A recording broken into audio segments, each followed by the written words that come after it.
Hi friends, I'm Abby and welcome back to my channel. Today I'm going to be chatting through 10 anticipated releases for April, May and June. These are videos that I've been doing for a little while now, so I'll link the playlist if you're interested in finding out about more anticipated releases both for 2021 and for the first 3 months of this year in 2022. But these are 10 anticipated releases for the next 3 months. So on the 5th of April, so will have just come out as and when I'm posting this, Skyward Flight comes out. These are 3 novellas that have already been published, but this is the first time they're being published in physical form by Brandon Sanderson. These are 3 novellas, 2 of which come before Cytonic and 1 that comes afterwards. It's part of the Skyward series. So you do have to read Skyward and Starsight to get to these. I haven't read them yet. I am holding off until the 4th and final book in the Skyward series comes out. I have read the first 2, but I need to reread before I continue.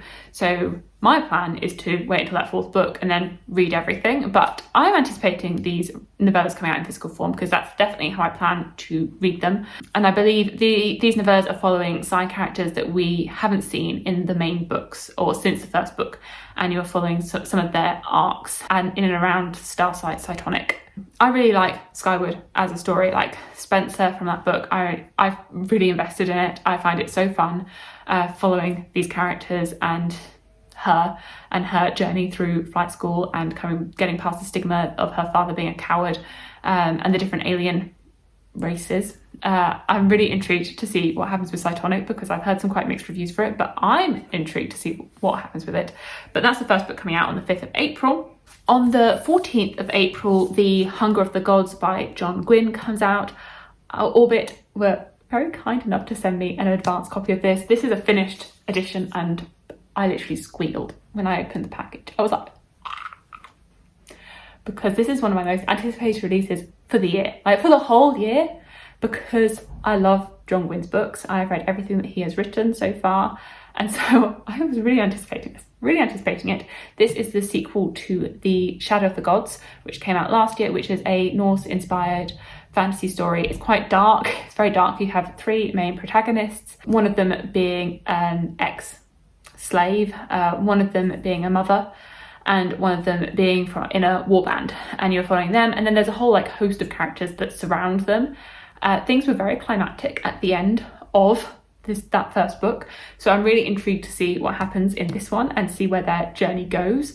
I'm really intrigued by this world. It's quite a dark world, and so I'm quite scared for everyone, and I know what John Gwynne is like. He kills his characters, so I feel like someone might die. I feel like it's coming. I'm preparing myself for that mentally and physically, and so I'm definitely invested in this. I have got the porridge ready because the amount of times he talked about porridge in that first book, it made me really hungry for porridge. So I've got the porridge on standby. It's okay. So there's a lot of porridge talk in this. I'm ready for it, but I'm so excited for this.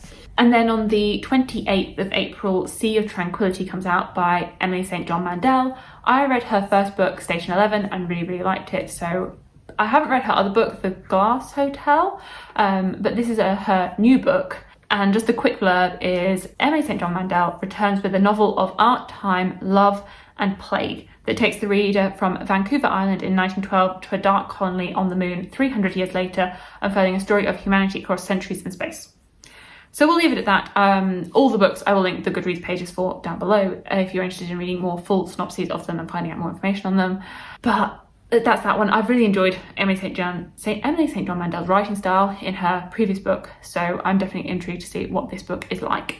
And I really do enjoy stories that are focused across different timelines and seeing how they connect in the end.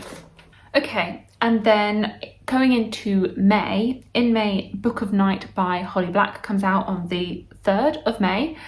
This is her first adult book. I have read quite a few of her YA books. I have read The Coldest Girl in Cold Town, The Darkest Part of the Forest, and the Cruel Prince trilogy. So I've read a few of her books. I don't love them, but I've enjoyed them, particularly like the ones that I read quite a few years ago. They're quite fun. I am intrigued to see how her writing changes to being an adult book. How adult this is going to be, I don't know. Whether it's going to lean YA based on her previous books, or just how adult this is going to be, or what's going to make it adult. The tagline of this is a modern dark fantasy of shadowy thieves and secret societies. In Charlie's world, shadows can be altered for entertainment and cosmetic purposes, but also to increase power and influence. You can alter someone's feelings and memories, but manipulating shadows has a cost, with the potential to take hours or days from your life. Your shadow holds all of the parts of you that you want to keep hidden, a second self standing just to your left, walking behind you into lit rooms, and sometimes it has a life of its own. So intriguing, and I believe our main character is a con artist, which I think is quite fun as a fun character to follow. I'm definitely intrigued. I'm not sure if this is a standalone or the start of a series. It's not listed as a series on Goodreads, so potentially if it's a standalone, that's really positive for me, because I have so many series on the go and I'm much more invested to get to it if it's just a standalone. On the 10th of May, Siren Queen comes out by Nhi Vo. I haven't read any of her previous books, but she has quite a few out that I'm definitely interested in. But this is a standalone novel, and I believe this is set in Hollywood, and you are following a Chinese-American girl who is trying to get into the Hollywood scene, and the behind the scenes of what goes on in Hollywood, and how the difficulties of trying to make your name, but it has a magical twist. The Siren Queen offers up an enthralling exploration of an outsider achieving stardom on her own terms in a fantastical Hollywood where the monsters are real and the magic of the silver screen illuminates every page. And I believe there's blood magic in this. Bargains made in blood. So yeah, some sort of ancient magic with blood in it. But really intrigued to see that historical mixed with fantasy mixture that she's got going on there. On the 12th of May, Book Lovers by Emily Henry comes out. I have loved Emily Henry's other romance books, so People We Meet on Vacation and Beach Read. Really love them both. So very, very excited to read this. And I do have an advanced copy that I'm hoping to get to later on this month in April. So this says, one summer, two rivals, a plot twist they didn't see coming. I mean, supposedly Nora is a literary agent and Charlie is an editor, and they are in a cute little town in North Carolina, and they don't like each other to begin with, and I assume they're going to fall in love, and I assume it's going to be adorable, and I'm going to love it. So that's Book Lovers. I'm really excited to get to it, and I really hope I love it as much as her previous two books. It's getting quite dark out there. It was really sunny earlier, so sorry for lights disappearing on me. Then on the 17th of May, The Stardust Thief comes out. This is another Orbit release. Orbit are absolutely killing it with their releases lately. This is by Chelsea Abdullah. And this is inspired by the stories from 1001 Nights. The Stardust Thief weaves a gripping tale of a legendary smuggler, a cowardly prince, and a dangerous quest across the desert to find a legendary magical lamp. Oh, this sounds right up my street. This sounds so up my street. I am so excited for this.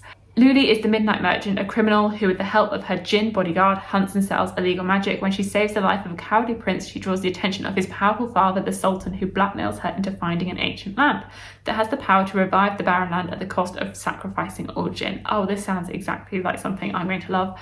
I really hope it lives up, because I absolutely love the Daevabad trilogy, and this appears to be inspired by similar mythology, and I'm on the hunt to read more books that are inspired by Middle Eastern mythology, and 1001 Nights in particular.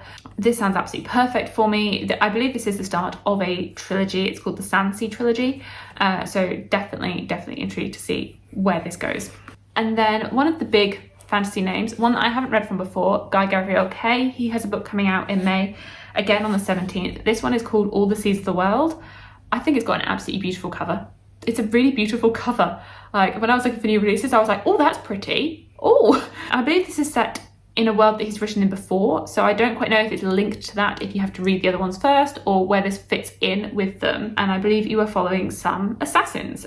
On a dark night, along a lonely strip of coast, a small ship sends two people ashore. Their purpose is assassination. They've been hired by two of the most dangerous men alive to alter the balance of power in the world. If they succeed, the consequences will affect the destinies of empires and lives both great and small. I like assassin stories. I haven't read any of Guy Gavriel Kay's books, but I've heard generally rave reviews for pretty much all his books, particularly Tigana. But I mean, he seems to have really got the cover design goals here, because it's a very pretty cover. And I hadn't really seen any buzz about this coming out. So if you are interested in his books, then another one to check out. And then moving into June, I didn't find any standalones or starts of series in June that I'm particularly interested in, But there are some continuations. So on the 21st of June, Speaking Bones comes out by Ken Liu. This is the 4th and final book in the Dandelion Dynasty series.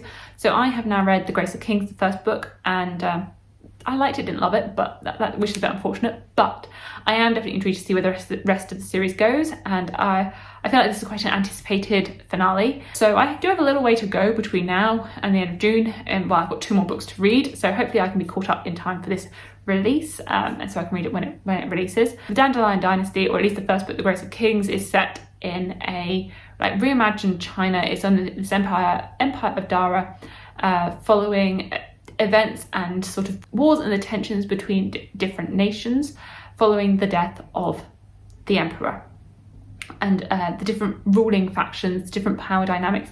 It feels very much like a historical narrative, but you do have like interjections from the gods. Yeah, I'm definitely intrigued to see where the rest of the series goes. I've heard it gets quite grimdark as the series goes on, and it's very military. If you like a military fantasy, then potentially a good series to pick up, and as well, a great time to start picking up this series as this final book is coming out, and you'd be all caught up potentially by the time the 4th book comes out.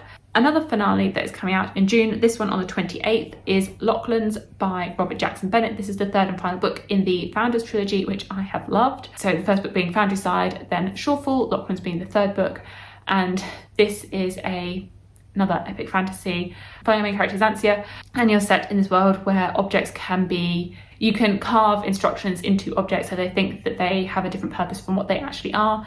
So you can carve instructions onto wheels to make them think that they are constantly going downhill even when they're going uphill. Really interesting magic system, like real world coding. I really like our characters in this. It's really fast paced, I'd say, as a series.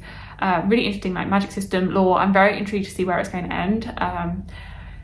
He likes quite an explosive ending, and he likes to leave us on a bit of a cliffhanger. So I'm very intrigued to see what's going to happen in this 3rd and final book and see how it all wraps up, because I'm nervous for all our characters. I'm nervous for them, but I think he's done a really good job, at least in the first 2 books. And I know, having read the Divine Cities trilogy by Robert Jackson Bennett, that he really wrapped up that one really well. I really like the way he concluded that, so I have high hopes that he's going to conclude this in a similar vein, or at least I'm going to be satisfied with the way it's concluded. So those are 10 anticipated releases for the next 3 months of April, May and June. Let me know if you have any books that you are really anticipating these months that I have not mentioned, because granted, there are going to be so many other books out there that I haven't even realised are coming out. There are going to be so many of them. There's going to be so many probably. So let me know what you are anticipating, what you are looking forward to reading in the next 3 months, if it's these or something else. And thank you so much for watching, and I will see you in my future videos. Bye!